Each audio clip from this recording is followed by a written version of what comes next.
नमस्कार मित्रों। कल हमने जाना था स्वर्ग और नरक के बारे में। आज हम जानेंगे मोक्ष के बारे में। जैसा कि कल हमने वादा किया था, आज मैं बताने वाला हूं मोक्ष के बारे में। ये मोक्ष है क्या? क्या मोक्ष का मतलब स्वर्ग जाने के बाद होता है, या मोक्ष का मतलब जन्म मृत्यु के चक्कर से मुक्त होना है? हम जानते हैं गीता के अनुसार मोक्ष का मतलब क्या होता है। देखिए मित्रों, मोक्ष का मतलब होता है शांति। जब आप भय से, चिंता से, दुख से, हर चीज से मुक्त हो जाते हैं तो उसे मोक्ष कहते हैं।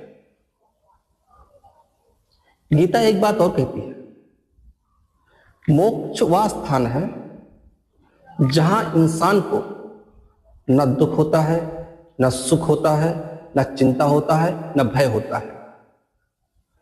मोक्ष जाने के बाद इंसान धरती पे दोबारा जन्म नहीं लेता, वह ईश्वर में विलीन हो जाता है। यानी जब आत्मा परमात्मा को मिलता है तब मोक्ष होता है। किसी को मोक्ष कहते हैं। क्या मोक्ष हमें मरने के बाद ही मिलता है या धरती पे भी मिलता है? देखिए मित्रों, हमने जैसे बताया कि मोक्ष शांति है, मोक्ष हम धरती पे भी पा सकते हैं। भगवत गीता में मोक्ष को द्वार को बताया गया है कि मोक्ष क्या है। देखिए, हम इस संसार में जितने लोगों से जुड़े रहेंगे, जितनी भावनाओं से जुड़े रहेंगे, हम मोक्ष प्राप्त नहीं कर सकते। जिस दिन हम भय से मुक्त हो जाएंगे, क्रोध से मुक्त हो जाएंगे, लालच से मुक्त हो जाएंगे, हर चीज से मुक्त हो जाएंगे, हम मोक्ष के द्वार को खोल देंगे। मतलब हम मोक्ष प्राप्त कर सकते हैं,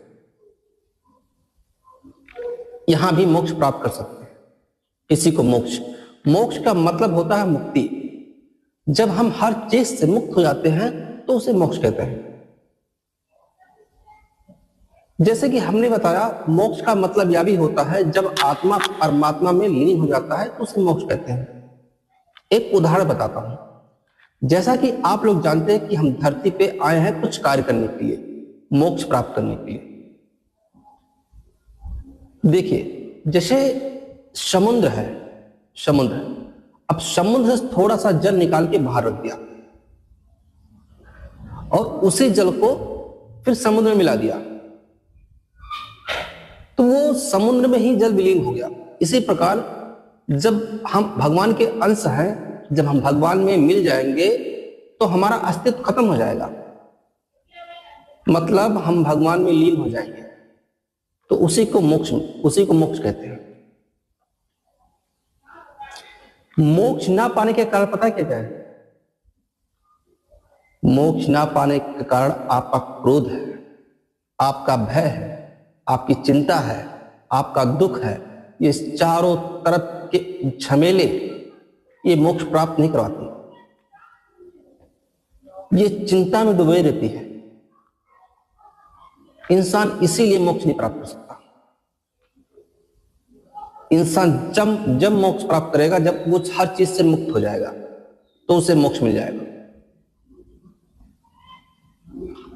मोक्ष एक सटीक भाषा में कहे तो मोक्ष, हम इस धरती पे हर चीज से स्वतंत्र, ये भी मोक्ष ही है। भगवत गीता में स्पष्ट बता है कि मोक्ष वह स्थान है जहां आत्मा परमात्मा में विलीन हो जाता है तो उसे मोक्ष कहा जाता है। यही मोक्ष है। बस इसी के साथ अपनी वाणी को विराम देता हूं। धन्यवाद। राधे राधे। इसी को मोक्ष कहते हैं।